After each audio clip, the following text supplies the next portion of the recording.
my name's Sonia and this is my channel, See It Then, See It Now.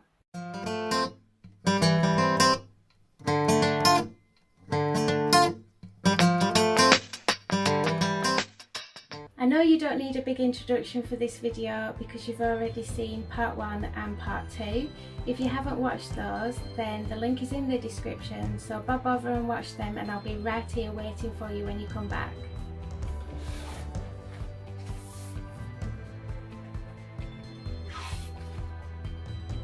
Oh, you're back? Great, let's jump straight into it.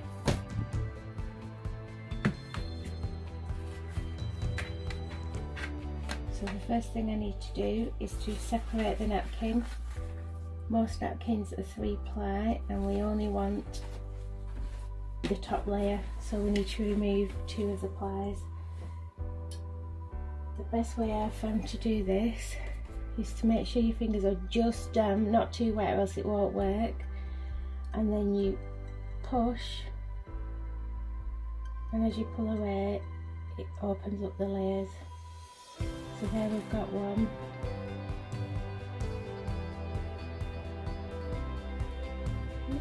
Right. So there we've got the top layer, and there are the 2 layers that we need to remove, because we just need this top layer. Keep this. I don't throw this away, and you can use it for other crafts. You can also use a stamp to stamp prints onto this and then use that to decoupage. So I think I'm just going to put the whole design on.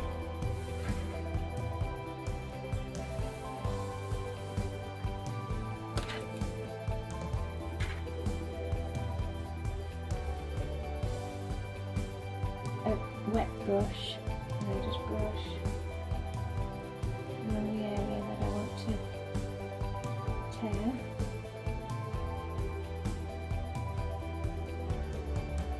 Okay. What I'm trying to say is, if you use a wet paintbrush, draw a waterline where you need the tear to be, and the napkin will tear along the line. As I've mentioned in previous videos, tearing the edges helps them to blend in much better than leaving harsh lines with a pair of scissors. Because this is quite a smooth, I know it's not flat, I can't say flat surface because it goes round, but there's not going to be loads of tears in the napkin to get it round, so you can go with a bigger piece.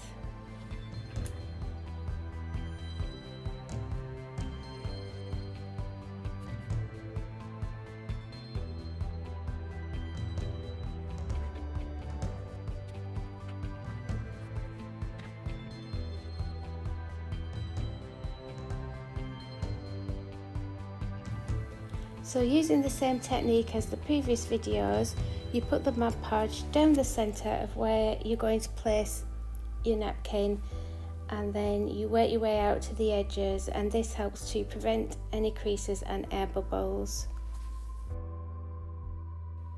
Once the napkin gets wet, you can't touch it with your fingers. If you touch it with your fingers it will pull up. You'll lift the napkin off the surface. So I always find a sponge gets it down really well. This brings us to our first couple of cons. The first one being that the napkin will lift and tear if it's touched before it dries.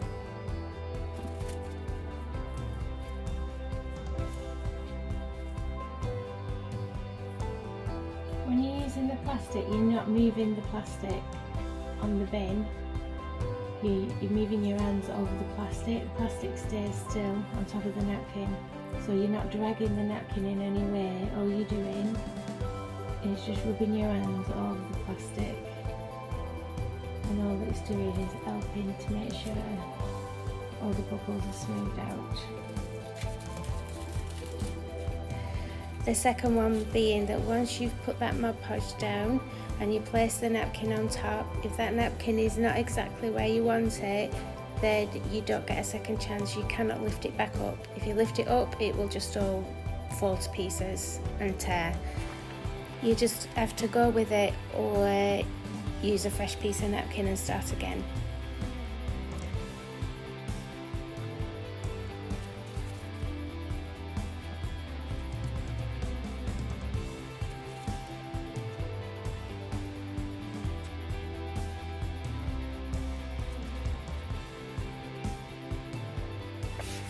so easily molds into the glues. This is a pro. A napkin will mould into uneven surfaces. Could just go and put that there, and then put the next one and the next one, and just have the pattern going the same all the way around. But I don't really fancy doing that. I want something a bit more original.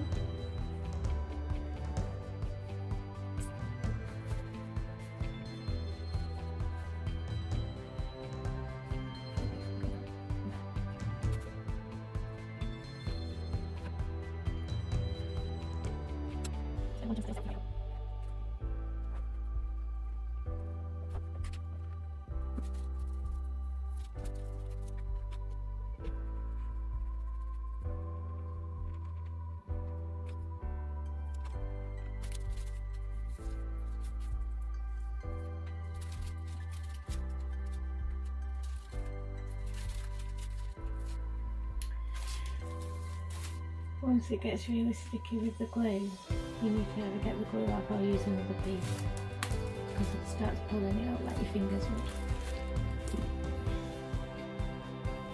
While I'm whizzing through getting this napkin in place, let's have a couple of pros. Napkins are very inexpensive, and napkins, there are just so many beautiful, hundreds of beautiful designs. And a con, napkins can tear and crease really easily. You have to be really gentle, and they are more difficult to work with. Another con is the surface needs to be a light colour, or the details of the napkin will not show very well. On the flip side, a pro to using a pale colour means that the finish will look like it's been painted onto this project, and it doesn't look like paper at all.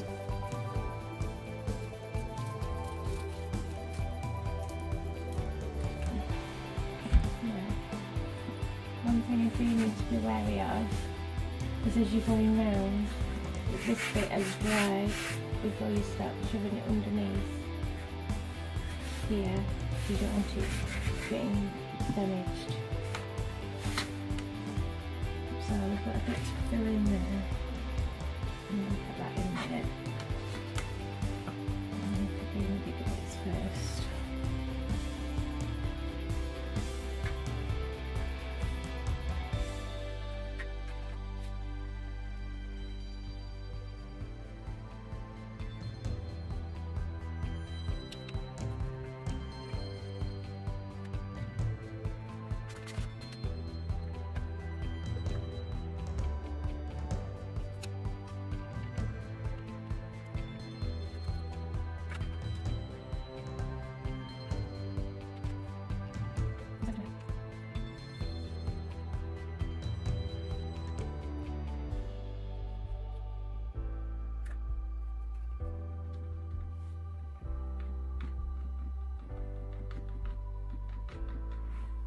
That's what I mean about when you tear it, you just cannot see the join at all.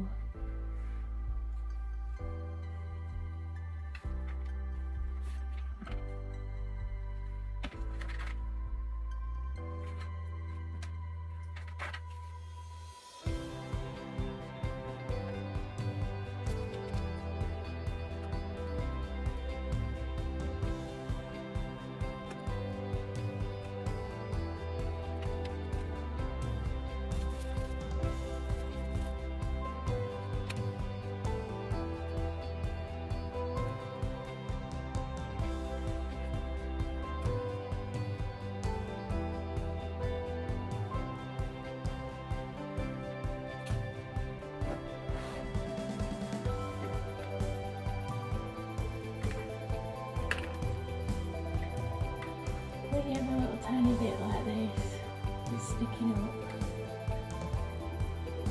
you can just brush it. If you're gentle, you can brush it flat.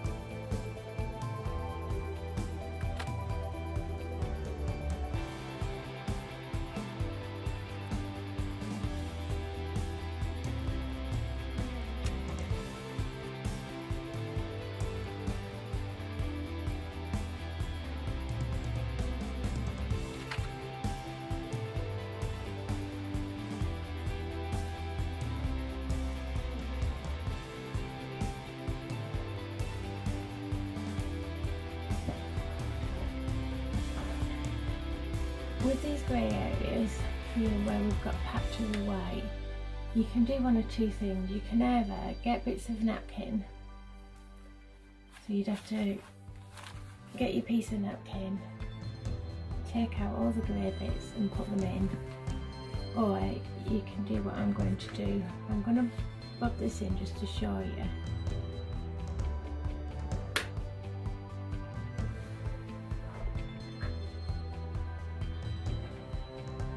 You need to try and not overlap too much and cover your pattern.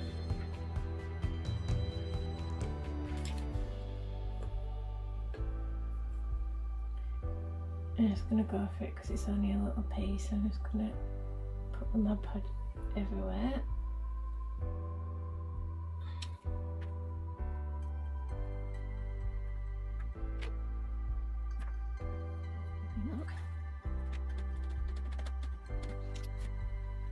Because the edges were torn, it doesn't show.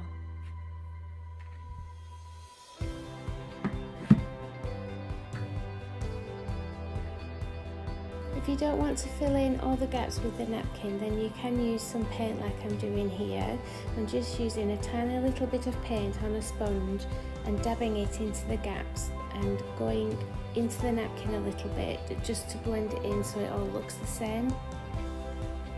Once I had all the area covered and it was dry, I sealed the whole napkin area with a coat of Mod Podge, and that was the decoupage part done.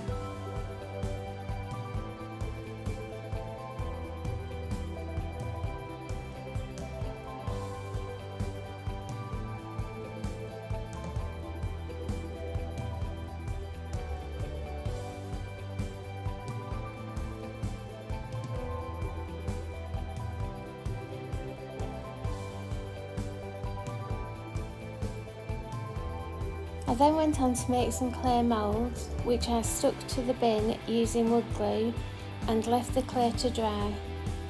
Some of the thinner moulds did come off once it was dry, so I used some E6000 just to pop them back on, and that seemed to do the trick. They didn't come off again.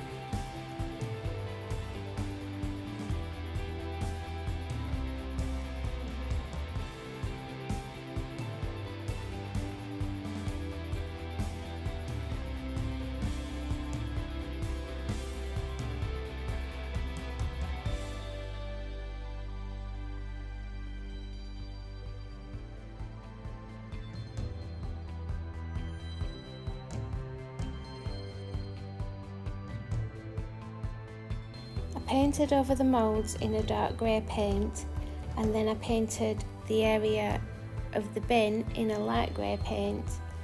I then sponged some of the lighter grey over the moulds to cover some of the darker grey, but to still have some of the darker grey showing through.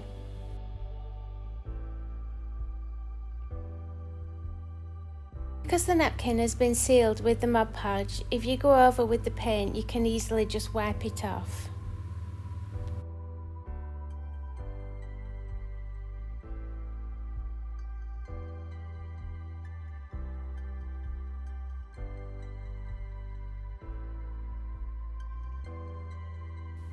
Once this was dry, I sealed the whole bin with Polar Flawless Lacquer. I'm on holiday right now, so my trusty sidekick and editor is posting this on my behalf. The supervisor and I are having a great time.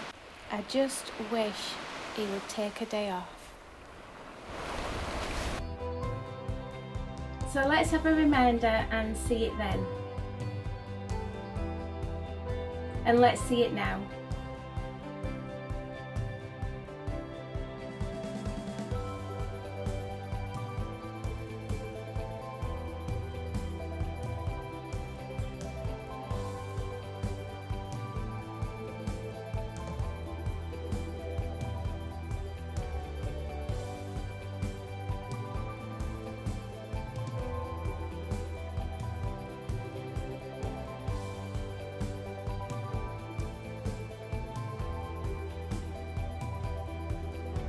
I love this one so much, I almost don't want to put rubbish in it. It's one of those projects that turned out better than I imagined it would. Now that you've seen all 3 videos, the box, the candle holder and the bin. Let's compare the pros and cons. All that's left to do now is to compare the papers with regards to the pros and cons. So I had a look at them all and decided to put them into categories, and the first category is limitations on design. Printer paper is the most versatile, as you can print any design or create your own. With napkins, you can use a stamp on a napkin, then decoupage that onto the project, or have drawn on a design onto the napkin and then painted over the design once it was in place. Rice paper is just the design that's available. Years ago on YouTube, I saw someone tape a napkin to printer paper and then put it through a printer, but I would never try that. I'm not risking, knowing my luck, I would end up with it all stuck to the printer and the supervisor would not be happy. The next category is limitations on use. So rice paper, from what I've experienced, can easily go on any surface, straight, flat, uneven. It can easily be decoupaged. But something to bear in mind is you get a better result on light coloured surfaces. Napkins can also go on any surface, but you may have wrinkles a little bit more on a very flat surface. And again, the napkin gets a better result on a light coloured surface. Paper does not mould very well into uneven surfaces, and it's better on something that's flat and even. And paper can work on a darker surface, but again, it is better if the surface is light. The next category is the expense. Paper cost is minimal. You've got a piece of paper, the tape and the ink from the printer. Napkins are inexpensive. You can buy them individual or you can get them in packs, and the individual ones range from 28 pence to 38 pence depending on the size, and then there's postage on top of that. Rice paper is the most expensive. The A4 piece that I used on the candle video was £1.99 plus postage. Moving on to the next category, we've got ease of use. Rice paper is by far the easiest to use. It moulds to the surface with very little creasing and it doesn't tear easily, and it's the best if you are new to decoupage. Paper is next, but only if you're on a flatter surface and the project's not too intricate. It can still crease and tear once it's wet, but the creases can be smoothed out. And the napkin is the one that you need to be extremely delicate with. It's the most difficult to use. You need to be very gentle, take care and not touch it while it's wet, not touch it with your fingers. But despite this, napkins are often my go-to on projects. And the last category, we've got overall look of the finished project. This one is really difficult to pick between rice paper and napkins. I think the rice paper gives a lovely finish, and some of the vintage designs just look stunning. But I also love the napkin decoupages I've done. Paper comes last for me. I think it just still looks like paper. With both napkins and rice paper, I have been asked if I have hand painted the design onto the project because the finish has looked so good. So there you have it. I think the conclusion is use what works best for you and what works best for the design and finish that you're looking for. And of course, there are lots of other papers that you could choose to use. Thank you so much for watching. Don't forget to like and subscribe. Leave me a comment. Let me know which paper you prefer to decoupage with. Let me know which project was your favourite. I'll see you next time. Thanks again. Bye.